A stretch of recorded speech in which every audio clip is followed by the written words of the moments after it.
अस्सलाम वालेकुम दोस्तों, मैं ਤੁਹਾਡਾ ਭਰਾ ਮੀਆਂ ਮੁਹੰਮਦ ਅਫਜ਼ਲ ਬੱਟੂ ਤੇ ਤੁਸੀਂ ਵੇਖਦੇ ਪਏ ਹੋ ਡਿਜੀਟਲ ਕਿਸਾਨ ਪਾਕਿਸਤਾਨ। ਕਿਸਾਨ ਵੀਰ ਭਰਾਓ, ਮੁੰਜੀ ਦੀ ਫਸਲ ਨੇ ਇਸ ਵਾਰੀ ਜ਼ਮੀਂਦਾਰਾਂ ਦੀ ਢੂਈ ਤੋੜ ਦਿੱਤੀ ਹੈ, ਜਿਹਦੇ ਵਿੱਚ ਹਾਈਬ੍ਰਿਡ ਬੀਜ ਜਿਹੜਾ ਉਹ ਸਾਰੇ ਫਰਿਸ਼ਤ ਹੈ ਤੇ ਨਾਲ 1692 ਤੇ 1509 ਤੇ ਬੈਕ ਸਾਈਡ ਤੇ 30 ਕਿੱਲੇ ਦਾ ਪਲਾਟ ਹੈ ਤੇ ਨਾਲ ਕਿਸਾਨ ਭਾਈ ਮੌਜੂਦ ਨੇ ਜਿਨ੍ਹਾਂ ਵਿਚਾਰਿਆਂ ਦੀ ਢੂਈ ਟੁੱਟ ਗਈ ਹੈ ਤੇ ਉਹਨਾਂ ਕੋਲ ਪੁੱਛਣੇ ਆ ਵੀ ਕਿੰਨਾ ਖਰਚਾ ਕੀਤਾ ਨੇ, ਜ਼ਮੀਨ ਦਾ ਠੇਕਾ ਕਿੰਨਾ ਹੈ ਤੇ ਜਿਨ੍ਹਾਂ ਕੰਪਨੀ ਵਾਲਾ ਬੀਜ ਉਹਨਾਂ ਨੂੰ ਵੇਚਿਆ ਹੈ ਉਹਨਾਂ ਕਿਸ ਅੰਦਾਜ਼ ਨਾਲ ਉਹਨਾਂ ਨੂੰ ਵੇਚਿਆ ਹੈ ਤੇ ਕੀ ਉਹਨਾਂ ਆਖਿਆ ਸੀ ਵੀ ਕਦੋਂ ਲਗਾਉਣੀ ਹੈ ਤੇ ਕਿੰਨਾ ਝਾੜ ਦੇਵੇਗੀ। ਤੇ ਆਓ ਚਲੀਏ ਜੀ ਕਿਸਾਨ ਭਾਈਆਂ ਨਾਲ ਗੱਲ ਕਰੀਏ। ਯਕੀਨ ਮੰਨੋ ਵੀ ਉਹਨਾਂ ਦੀ ਹਾਲਤ ਵੇਖ ਤੇ ਮੈਨੂੰ ਤਾਂ ਤਰਸ ਆਉਂਦਾ ਪਿਆ, ਲੇਕਿਨ ਕੀ ਕਰੀਏ, ਜਿਹੜੇ ਜ਼ਮੀਂਦਾਰ ਹੈਗੇ ਨੇ, ਕਿਸਾਨ ਹੈਗੇ ਨੇ, ਅੱਲਾਹ ਤਾਲਾ ਜਿਹੜਾ ਹੈ ਉਹਨਾਂ ਤੇ ਰਹਿਮ ਕਰਦਾ ਤੇ ਉਹ ਹਿੰਮਤ ਨਹੀਂ ਹਾਰਦੇ, ਫਿਰ ਵੀ ਆਪਣਾ ਕੰਮ ਜਾਰੀ ਰੱਖਦੇ ਨੇ। ਤੇ ਆਓ ਚਲੀਏ ਗੱਲ ਕਰੀਏ। ਉਹਨਾਂ ਆਪਣੇ 30 ਕਿੱਲੇ ਨੂੰ ਹੱਥ ਲਵਾ ਦਿੱਤਾ ਹੈ ਤੇ ਲੋਕ ਜਿਹੜੇ ਨੇ ਉਹ ਮੁੰਜੀ ਕੱਟ ਕੇ ਆਪਣੇ ਜਾਨਵਰਾਂ ਵਾਸਤੇ ਲਿਜਾ ਰਹੇ ਨੇ। ਤੇ ਆਓ ਜੀ ਦੋਸਤਾਂ ਨਾਲ ਗੱਲ ਕਰੀਏ। अस्सलाम वालेकुम जी। वालेकुम अस्सलाम जी। ਭਾਈਜਾਨ ਕੀ ਨਾਂ ਤੁਹਾਡਾ? मेरा नाम दस्तार जी। ਤੇ ਇਹ ਜਿਹੜੀ ਕਿਸਮ ਆਪਾਂ ਲਾਈ ਹੋਈ ਹੈ ਮੁੰਜੀ ਦੀ जी ਹਾਈਬ੍ਰਿਡ, जी ਇਹਦਾ ਨਾਂ ਕੀ ਹੈ? ना ना जी पर लॉन्ग। ਪ੍ਰੋਲੋਂਗ। हाँ जी ਇਹ ਸੁਪਰ ਦੀ ਕੈਟਾਗਰੀ ਚ ਆਉਂਦੀ ਹੈ। हाँ जी ਤੇ ਇਹ ਆਪਾਂ ਜਦੋਂ ਲਾਈ ਹੈ जी ਇਹ ਕੀ ਟਾਈਮਿੰਗ ਹੈਗੀ ਸੀ? जी उन्हें आए ने से तो उन्हें कहा बी लाओ जी। ਕੰਪਨੀ ਵਾਲੇ ਆਏ ਨੇ? कंपनी लाए ने जी। ਅੱਛਾ जी उन्हें के 90 दिन तैयार हुसन जी। असि ठीक है। कड़ों बड़ी फौरन ला देते ने जी। ਅੱਛਾ हाँ जी ये 90 तो 95 दिन हो गए ने जी। ਠੀਕ ਹੈ। इन्हें जो दूध ही कोई नहीं हैगा जी। ਦੁੱਧ ਦਾ ਹੀ ਕੋਈ ਨਹੀਂ ਤੇ ਹਾਂਜੀ। ਚਾਵਲ ਹੀ ਨਹੀਂ ਮਤਲਬ ਪਿਆ। नहीं पिया जी। इस वजह तो असि 3 लाख ठेका है तो वडा रहे हम मज्जा लोग बांट के लाए जा रहे हैं। ਅੱਛਾ ਹੁਣ ਤੁਸੀਂ ਮਤਲਬ ਵੀ ਇੰਤਜ਼ਾਰ ਨਹੀਂ ਕਰਦੇ ਪਏ ਜੇ, ਨਹੀਂ ਬਲਕਿ ਜੀ। ਟਾਈਮ ਪੂਰਾ ਹੋ ਗਿਆ ਹੈ टाइम पूरा हो गया जी। ਤੇ ਜਾਨਵਰਾਂ ਵਾਲੇ ਵਾਸਤੇ ਲੋਕੀ ਵੱਢ ਤੇ ਲਿਜਾ ਰਹੇ ਨੇ। जी हाँ जी ਤੇ ਇਹਦਾ ਤੇ ਖਰਚਾ ਕਿੰਨਾ ਕੀਤਾ ਆਪਾਂ? इनका खर्चा 1,25,000 आया किले ते जी। 1,25,000 ਖਰਚਾ ਆਇਆ ਹੈ। हाँ जी ਕਿੰਨੀਆਂ ਡੀਏਪੀ ਪਾਈਆਂ ਨੇ, ਯੂਰੀਆ ਕਿੰਨੀ ਪਾਈ ਹੈ, लिया भी एक पाई जी। 4 बोरिया यूरिया पाइया ने जी। ਥੈਲੀਆਂ ਕਿੰਨੀਆਂ ਪਾਈਆਂ ਨੇ, थैलियां 4 ने। ਸਪਰੇ स्प्रे 4 कराए ने जी। ਸਪਰੇ ਵੀ 4 ਕਰਾਏ ਨੇ, ਹਾਂਜੀ। ਮਤਲਬ ਕੋਈ ਕਸਰ ਨਹੀਂ ਛੱਡੀ। आज ले कोई कसर नहीं छड़ी जी। ਤੇ ਹੁਣ ਤੁਸੀਂ ਕੰਪਨੀ ਵਾਲਿਆਂ ਨੂੰ ਫੋਨ ਕੀਤਾ ਹੈ? नहीं हाली नहीं किया जी। ਉਹਨਾਂ ਨੂੰ ਫੋਨ ਕਰਕੇ ਬੁਲਾਓ ਇੱਥੇ, ਉਹਨਾਂ ਨੂੰ ਆਖੋ ਭਈਆ ਆ ਕੇ ਚੈੱਕ ਕਰੋ। हाँ जी दोनों सदा सी वीडियो बना के फिर उन्होंने सदावांगे जी। ਇਹ ਜਿਹੜਾ ਬੀਜ ਦਾ ਥੈਲਾ ਹੈ 1 ਜੀ। ਕਿੱਲੇ ਦਾ हाँ जी ਕਿੰਨੇ ਦਾ ਹੈ? 22,000 दा। 22,000 ਰੁਪਏ ਦਾ ਹਾਂਜੀ। ਇੱਕ ਥੈਲਾ। हाँ जी ਤੇ 30 ਕਿੱਲਿਆਂ ਦੇ 5-6 ਲੱਖ ਰੁਪਈਆ ਬਣ ਗਿਆ। हाँ जी बन जाता जी। ਤੇ ਇਹ ਹੁਣ ਮੈਨੂੰ ਦੱਸੋ, ਉਹਨਾਂ ਨਾਲ ਤੁਸੀਂ ਫੋਨ ਕਰਨਾ ਹੈ हाँ जी करना है। ਤੇ ਫਿਰ ਉਹ ਆਵਣਗੇ ਤੇ ਫਿਰ ਵੇਖਣ ਵਿਜ਼ਿਟ ਆਵਾਂਗੇ। ਕਰਨਗੇ। हाँ जी उन्होंने बखावा ਤੇ ਸਾਡੇ ਨਾਲ ਕਿਸਾਨ ਭਾਈ ਮੌਜੂਦ ਨੇ, ਮੁਹੰਮਦ ਨਵਾਜ਼ ਭਾਈ, ਉਹਨਾਂ ਨਾਲ ਗੱਲ ਕਰਨੇ ਆ। ਮੁਹੰਮਦ ਨਵਾਜ਼ ਭਾਈ, ਅਬਦਸਤਾਰ ਦਾ ਹੱਥ ਲਵਾਈ ਖੜਾ ਹੈ, ਇਹ ਦੱਸੋ ਵੀ ਤੁਸੀਂ ਕਿਹੜੀ ਵੈਰਾਈਟੀ ਲਾਈ ਹੋਈ ਤੇ ਤੁਹਾਡੀ ਫਸਲ ਦਾ ਕੀ ਹਾਲ ਹੈ? LP2 ਹੈ ਜੀ, LP18 ਹੈ, ਡਾਇਮੰਡ 123 ਹੈ, ਤਿੰਨੇ ਵੈਰਾਈਟੀਆਂ ਨੇ ਜੀ। ਅੱਛਾ ਤੇ ਉਹ ਵੀ ਇਹੀ ਸੂਰਤ ਹਾਲ ਹੈ ਵੀ ਉਹ ਵੀ ਵਡਾਉਣੇ ਪਸੰਦ, ਮੱਝਾਂ ਨੇ ਮਾਲ ਨੇ ਵਡਾਉਣੇ ਪਸੰਦ ਜੀ। ਅਗਲੀ ਫਸਲ ਨੁਕਸਾਨ ਹੁੰਦੀ ਹੈ ਜੀ, ਹੁਣ ਠਲੀਏ ਨਾ ਤਾਂ ਆਉਣ ਵਾਲੀ ਫਸਲ ਨੁਕਸਾਨ ਹੈ। 3 ਲੱਖ ਰੁਪਇਆ ਠੇਕਾ ਹੈ ਜੀ, ਉਹ ਕਿਵੇਂ ਪੂਰਾ ਕਰਦਾ ਜੀ? 1,25,000 ਖਰਚਾ ਕੀਤੀ ਬੈਠੇ ਹੈ। ਹੁਣ ਜੇ ਲੇਟ ਕਰਨਾ ਤੇ ਇਹਨਾਂ ਤੇ ਜਿਹੜੀ ਮਾਰ ਦੇਣੀ ਦਿਪ ਗਈ, ਹੁਣ ਤੂੰ ਵਡਾ ਕੇ ਮਾਲ ਆ ਤੂੰ ਦੁਬਾਰੇ ਫਸਲ ਕੱਢਣੇ ਵਾਲੀ। ਇਹ ਵੈਰਾਈਟੀ ਦੇ ਬਾਰੇ ਤੋਂ ਕਹਿੰਦੇ ਸਨ ਵੀ ਜਿੰਨੀਆਂ ਵੀ ਹਾਈਬ੍ਰਿਡ ਵੈਰਾਈਟੀਆਂ ਨੇ ਇਹ ਗਰਮੀ ਦੀਆਂ ਹੀ ਹੈਗੀਆਂ ਨੇ, ਤੇ ਹੁਣ ਕੁਝ ਦੋਸਤ ਕਹਿ ਰਹੇ ਨੇ ਵੀ ਗਰਮੀ ਦੇ ਜ਼ਿੰਮੇ ਕੰਪਨੀਆਂ ਲਾਈ ਖੜੀਆਂ ਨੇ, ਖੁਦ ਬਰੀਉਲ ਜ਼ਿੰਮਾ ਹੁੰਦੀਆਂ ਨੇ। ਆਂਦੇ ਮੈਂ ਨਹੀਂ, ਤੁਹਾਡਾ ਕੀ ਖਿਆਲ ਹੈ ਵੀ 22 ਨੰਬਰ ਹੈ ਕੀ ਚੱਕਰ 22 ਹੈ? ਨੰਬਰ ਹੈ ਜੀ। 22 ਨੰਬਰ 22 ਨੰਬਰ ਹੈ। ਗਰਮੀ ਅੱਗੇ ਨਹੀਂ ਪੈਂਦੀ ਸੀ, ਪਿਛਲੇ ਸਾਲ ਕੋਈ ਨਹੀਂ ਗਰਮੀ ਪਈ ਸੀ। ਜਿਹੜੇ ਐਡਾ ਮਹਿੰਗਾ 22,000 ਦਾ ਕਿੱਲੇ ਦਾ 3,000 ਦਾ ਡੀਜਾ LP2 ਡਾਇਮੰਡ ਡੀਜਾ 3,000 3100 ਦਾ ਕਿਲੋ, 1500 ਦਾ ਪਿਛਲੇ ਸਾਲ ਲਾ ਤੇ ਲਾਸ ਆਈ ਕਿ ਇੱਥੇ ਦਾ ਡੀਜਾ ਤਾਂ ਉਹ ਨਹੀਂ ਠੀਕ ਰਿਹਾ। ਐਡੀ ਮਹਿੰਗੀ ਵੈਰਾਈਟੀ ਤੇ ਦੂਏ 1509 ਤੇ ਮੁੜ ਆਈ ਗਰਮੀ ਨਾਲ ਨਹੀਂ ਬਰਦਾਸ਼ਤ ਕਰ। 1509 ਜਾਂ 1692 ਤਾਂ ਵੈਸੇ ਆਪਾਂ ਗਰਮੀ ਵੈਸੇ ਬੀਜ ਹੀ ਚੁੱਕ ਕੇ ਲਾ ਸਕਨੇ ਆ, ਹਾਂਜੀ। ਤੇ ਉਹ ਤਾਂ ਵੈਰਾਈਟੀ ਸਰਦੀ ਦੀ ਹੈਗੀ ਹੈ ਤੇ ਗਰਮੀ ਵਿੱਚ ਤਾਂ ਮੇਰਾ ਖਿਆਲ ਉਹਨਾਂ ਕੀ ਕੰਮ ਦੇਣਾ, ਲੇਕਿਨ ਹਾਂਜੀ। 3-4 ਸਾਲ ਉਹ ਵੀ ਕੰਮ ਦਿੰਦੇ ਰਹੇ ਸਾਡੇ ਨੇ। ਆਦੇ ਜੀ 25 ਏਕੜ ਐਵੇਂ ਹੋ ਗਏ ਨੇ, ਸਵੇਰ ਸਾਡੀ ਵੀ ਮਾਲ ਵਾਲਾ ਕਟਾਈ ਲੱਗਣੀ ਜੀ। ਅੱਛਾ ਤੁਹਾਡੀ ਵੀ? ਹਾਂਜੀ ਮੁਹੰਮਦ ਨਵਾਜ਼ ਯਾਰ, ਫਿਰ ਤਾਂ ਤੁਹਾਡਾ ਵੀ ਅਫਸੋਸ ਹੈ ਨਾਲ ਸੁਬਾਹ ਅਬਦਸਤਾਰ ਦੇ ਤੁਹਾਨੂੰ ਨਾਲ। ਸੁਣਾਵਾਂਗਾ ਜੀ ਅਸੀਂ, ਜਿਹੜਾ ਨਾ ਜਿਲੇ ਕਟਾਈ ਸ਼ੁਰੂ ਹੋਈ ਤੁਹਾਨੂੰ ਕਾਲ ਕਰਾਂਗੇ, ਆ ਜਾਵੇ। ਠੀਕ ਹੋ ਗਿਆ। ਐਨ ਚੈੱਕ ਕਰਵਾਓ ਖਾਂ ਸਾਨੂੰ ਜ਼ਰਾ, ਸਾਡੇ ਦੋਸਤ ਵੀ ਵੇਖ ਲਵਣ। ਇਹ ਚੈੱਕ ਕਰੋ ਜੀ। ਆਹ ਦੇਖੋ ਜੀ, ਇਹ 100 ਦਿਨ ਦੀ ਅੱਜ ਸਮਝੋ ਹੋਣ ਵਾਲੇ ਹੋ ਗਏ, ਵਿੱਚ ਚੀਜ਼ ਕੋਣੀ ਦੁੱਧ ਹੀ ਕੋਣੀ ਹੈਗਾ। ਇਹ ਹਾਲਾਂਕਿ ਕੰਨੀ ਤੇ ਹੈ ਦੋਸਤੋ, ਕਿਨਾਰੇ ਤੇ ਇੱਥੇ ਮੇਰਾ ਖਿਆਲ ਹੈ ਵੀ ਬਿਲਕੁਲ ਮੁੰਜਰ ਦੇ ਨਾਲ ਇੱਕ ਵੀ ਚਾਵਲ ਨਜ਼ਰ ਨਹੀਂ ਆਉਂਦਾ ਵੀ ਜਿਹਦੇ ਵਿੱਚ ਕੋਈ ਚਾਵਲ ਹੋਵੇ। ਬਿਲਕੁਲ ਹੈ ਆਹ ਵੇਖ, ਸਾਰੀ ਪੋਟ ਹੈ। ਪੋਟ। ਅੱਛਾ ਇਹ ਮੈਨੂੰ ਦੱਸੋ ਵੀ ਤੁਹਾਨੂੰ, ਤੁਸੀਂ ਠੇਕੇਦਾਰ ਹੈਗੇ ਨੇ, ਹਾਂਜੀ। 3 ਲੱਖ ਠੇਕਾ ਹੈ, ਹਾਂਜੀ। ਕੋਈ ਮਾਲਕ ਰਿਲੀਫ ਦੇਵਣਗੇ ਨਹੀਂ ਦੇਵਣਗੇ, ਕੀ ਪੋਜੀਸ਼ਨ ਹੈ? ਮਾਲਕਾਂ ਹੁਣ ਸਾਰੀ ਸਹੂਲਤਾਂ ਵਾਲੇ ਜੇ ਨਾਂ ਦੇ ਅੱਗੇ ਆਏ ਵੀ ਜੀ, ਨਾਂ ਦਾ ਕੰਮ ਹੈ ਵੀ ਹੁਣ ਸਾਡੇ ਤੋਂ ਵੀ ਕੋਈ ਰਹਿਮ ਕਰਨ, ਬੀਆਂ ਨੇ ਵੀ ਰਹਿਮ ਕਰਨਾ। ਐਡਾ ਵੱਡਾ ਨੁਕਸਾਨ ਕਰ ਦਿੱਤਾ ਜੀ ਸਾਨੂੰ, ਤਾਂ 4 ਫਿਰ ਨੁਕਸਾਨ ਸਾਡਾ ਹੀ ਹੋਇਆ ਹੈ। ਹੁਣ ਅੱਲਾ ਵਾਰਸ ਹੈ, ਜੋ ਹੈ ਨਸੀਬ।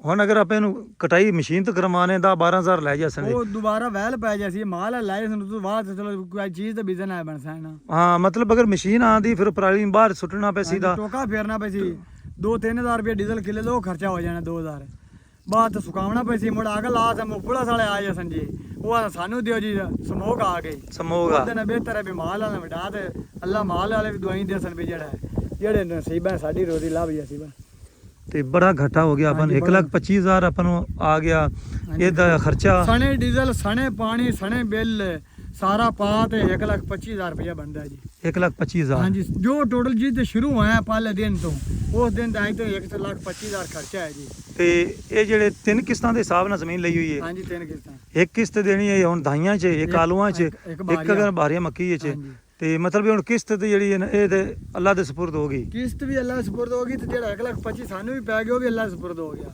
ਮਤਲਬ ਦੋਨੋਂ 2,25,000 ਠੋਕ ਗਿਆ 2,25 ਠੁੱਕ ਗਿਆ ਜੇ ਆਪਾਂ ਹੁਣ ਨੂੰ। ਅਗਰ ਠੇਕਾ ਵੀ ਲਵਣ 1 ਲੱਖ ਰੁਪਇਆ ਉਹ ਵੀ ਸਾਨੂੰ ਪੈ ਗਿਆ ਖਰਚਾ ਵੀ ਪੈ ਗਿਆ ਅਗਰ ਡਬਲ ਸਾਲ ਆਂਦੀ ਜੂਨ ਨੂੰ ਪਤਾ ਲੱਗਣਾ ਹੈ ਵੀ ਜ਼ਿਮੀਦਾਰ ਦਾ ਕੀ ਹਾਲਾਤ ਹੁੰਦਾ ਹੈ ਮੇਰਾ ਖਿਆਲ ਹੈ ਵੀ ਜਿਹੜੀ ਹੁਣ ਆਪਾਂ ਅਗਲੀ ਫਸਲ ਬੀਜਣੀ ਹੈ ਉਹਦੇ ਵਾਸਤੇ ਵੀ ਹੁਣ ਆਪਾਂ ਨੂੰ ਕੋਈ ਢੋਰ ਡੱਗਾ ਹੀ ਵੇਚਣਾ ਰੋਡ ਪਵੇਗਾ ਡੱਗਾ ਵੇਚਣਾ ਪੈ ਸੀ ਟਰੈਕਟਰ ਵੇਚਣੇ ਪੈ ਸਨ ਉਧਾਰ ਵੇਚਣੇ ਪੈ ਕੋਈ ਸ਼ਾਇ ਬਚਣੀ ਹੀ ਨਹੀਂ ਜੀ ਖਾਦਾਂ ਮਹਿੰਗੀਆਂ ਨੂੰ ਮੰਗ ਗਿਆ ਸਪਰੇ ਮਹਿੰਗੇ ਨੇ ਜੀ ਹੈ ਅੱਗੇ ਕੋਈ ਚੀਜ਼ ਮੰਦੀ ਚੰਗੀ ਢੀਂਦੀ ਵੀ ਹੁਣ ਤਾਂ ਹੀ ਨੂੰ ਵੇਖ ਤੇ ਕਿਸਾਨਾਂ ਦਾ ਆੜਤੀਆਂ ਵੀ ਨਹੀਂ ਕਿਸੇ ਸਾਥ ਦੇਣਾ ਉਹਨਾਂ ਨੇ ਤਾਂ ਹੀ ਹੈ ਕੋਣੀ ਅਸੀਂ ਕਿਸ ਦੇਈਏ ਅਸੀਂ ਕਿੱਥੋਂ ਦੇਈਏ ਤੇ ਮੈਂ ਆਪਣੇ ਵੀਰ ਭਰਾਵਾਂ ਨੂੰ ਦੱਸਦਾ ਚੱਲਾਂ ਵੀ ਜਦੋਂ ਸਾਡੇ ਪਿੰਡ ਵਿੱਚ ਕੰਪਨੀ ਵਾਲੇ ਆਏ ਸੀ ਤੇ ਮੈਂ ਉਹਨਾਂ ਨੂੰ ਪੁੱਛਿਆ ਸੀ ਵੀ ਇਹ ਜਿਹੜੇ ਤੁਸੀਂ ਬੀਜ ਦੀ ਬੁਕਿੰਗ ਦਾ ਕੀ ਤਰੀਕਾਕਾਰ ਹੈ ਉਹਨਾਂ ਕਿਹਾ ਵੀ ਇਹ ਬੀਜ ਬਾਹਰੋਂ ਆਉਂਦਾ ਅਸੀਂ ਪਹਿਲੇ ਬੁੱਕ ਕਰਨੇ ਫਿਰ ਮੰਗਾਣੇ ਹੈ ਤੇ ਇਸ ਵਾਰੀ ਜਨਾਬ ਅੰਨੇਵਾਹ ਜਿਹੜਾ ਬੀਜ ਹੈ ਉਹਨਾਂ ਬਾਹਰੋਂ ਘੱਟ ਮੰਗਾਇਆ ਹੈ ਤੇ ਇੱਥੋਂ ਹੀ ਜਿਹੜਾ ਹੈ ਨਾ ਇੱਥੋਂ ਹੀ ਪੈਕਿੰਗ ਕਰਕੇ ਕਿਸਾਨਾਂ ਦੇ ਇਹ ਖਾਤੇ ਪਾਇਆ ਨੇ ਤੇ ਉਹਦਾ ਨਤੀਜਾ ਸਾਹਮਣੇ ਹੈਗਾ ਜਿਨ੍ਹਾਂ ਨੇ ਇੱਕ ਗੱਲ ਹੋਰ ਵੀ ਹੈ, ਜਿਨ੍ਹਾਂ ਨੇ ਅਸਲ ਬੀਜ ਲੱਭਿਆ ਨੇ ਭਾਈ ਅਫਜ਼ਲ ਉਹਨਾਂ ਦੀ ਮੁੰਜੀ ਹੋ ਰਹੀ ਵੀ 100 ਮਣ ਨਿਕਲਦੀ ਪਈ ਹੈ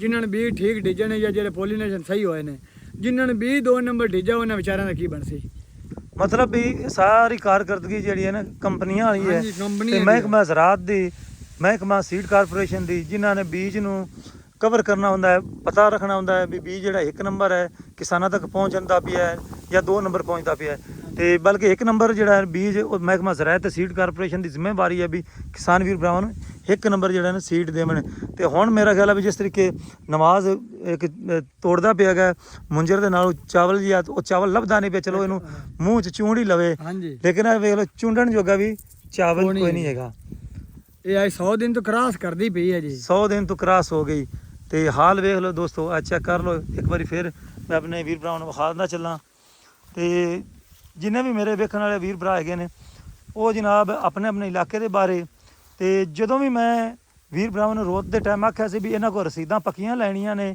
ਇਹਨਾਂ ਬੀਜ ਤੁਹਾਨੂੰ 2 ਨੰਬਰ ਦੇਣਾ ਨੇ ਤੇ ਜੇ ਅਗਰ ਬੀਜ 2 ਨੰਬਰ ਹੋਇਆ ਤੁਹਾਡੇ ਕੋਲ ਰਸੀਦਾਂ ਹੋਈਆਂ ਤੇ ਤੁਸੀਂ ਜਨਾਬ ਕੰਜ਼ਿਊਮਰ ਕੋਰਟ ਇਹਨਾਂ ਤੇ ਜਨਾ ਕੇਸ ਵੀ ਕਰ ਸਕਦੇ ਹੋ ਲੇਕਿਨ ਅਫਸੋਸ ਸਾਡਾ ਕੋਈ ਅਦਾਲਤੀ ਨਿਜ਼ਾਮ ਜਿਹੜਾ ਹੈ ਉਹ ਇੰਨਾ ਤੇਜ਼ ਨਹੀਂ ਹੈਗਾ ਬੜਾ ਠੰਡਾ ਹੈ ਵਰਨਾ ਇਹ ਜਿਹੜੇ ਦੁਕਾਨਦਾਰ ਹੈਗੇ ਨੇ ਜਾਂ ਡੀਲਰ ਹਜ਼ਰਾਤ ਹੈਗੇ ਨੇ ਇਹਨਾਂ ਕਦੋਂ ਮਤਲਬ ਵੀ ਲੋਕਾਂ ਨੂੰ ਜਾਂ ਕਿਸਾਨ ਵੀਰ ਭਰਾਵਾਂ ਨੂੰ 2 ਨੰਬਰ ਬੀਜ ਦੇਣੇ ਸਨ 1 ਨੰਬਰ ਹੀ ਦੇਵਣਾ ਹੈ ਤੇ ਅੱਲਾਹ ਤਾਲਾ ਕਿਸਾਨ ਵੀਰ ਭਰਾਵਾਂ ਦਾ ਹਾਮੀ ਓ ਨਾਸਰ ਹੋਵੇ ਤੇ ਬਾਕੀ ਜਨਾਬ ਵੀ ਟੁੱਟ ਗਈ ਹੈ ਕਿਸਾਨ ਵੀਰ ਭਰਾਵਾਂ ਦੀ ਤੇ ਮੇਰਾ ਖਿਆਲ ਹੈ ਵੀ ਅਗਲੀ ਫਸਲ ਤੇ ਕਾਫੀ ਅਸਰ ਪਵੇਗਾ ਤੇ ਦੋਸਤੋ ਜੋ ਮੈਨੂੰ ਹੁਣ ਪਰੇਸ਼ਾਨੀ ਲਾਹਕ ਹੈ ਉਹ ਇਹ ਹੈ ਵੀ ਜਿਸ ਤਰੀਕੇ ਪੰਜਾਬ ਹਕੂਮਤ ਨੇ ਕਣਕ ਨਹੀਂ ਖਰੀਦੀ ਸੀ ਤੇ ਜ਼ਮੀਂਦਾਰਾਂ ਨੂੰ ਬੜਾ ਨੁਕਸਾਨ ਹੋਇਆ ਤੇ ਇਸ ਵਾਰੀ ਕਣਕ ਦੀ ਫਸਲ ਤੇ ਵੀ ਬੜਾ ਭੈੜਾ ਅਸਰ ਹੋਵੇਗਾ ਤੇ ਰਾਂਦੀ ਰੂਈ ਜਿਹੜੀ ਹੈ ਉਹ ਤੋੜ ਦਿੱਤੀ ਹੈ ਇਸ ਆਪਣੀ ਮੁੰਜੀ ਨੇ ਹਾਈਬ੍ਰਿਡ ਸੀਡ ਨੇ 1692 ਨੇ 1509 ਨੇ ਤੇ ਹੁਣ ਉਹ ਵਕਤ ਤੇ ਦੂਰ ਨਹੀਂ ਹੈਗਾ ਜਦੋਂ ਜਨਾਬ ਗ਼ਜ਼ਾਈ ਕਿੱਲਤ ਆਵੇਗੀ ਤੇ ਫਿਰ ਜਨਾਬ ਹਕੂਮਤ ਦੀਆਂ ਅੱਖਾਂ ਖੁੱਲਣਗੀਆਂ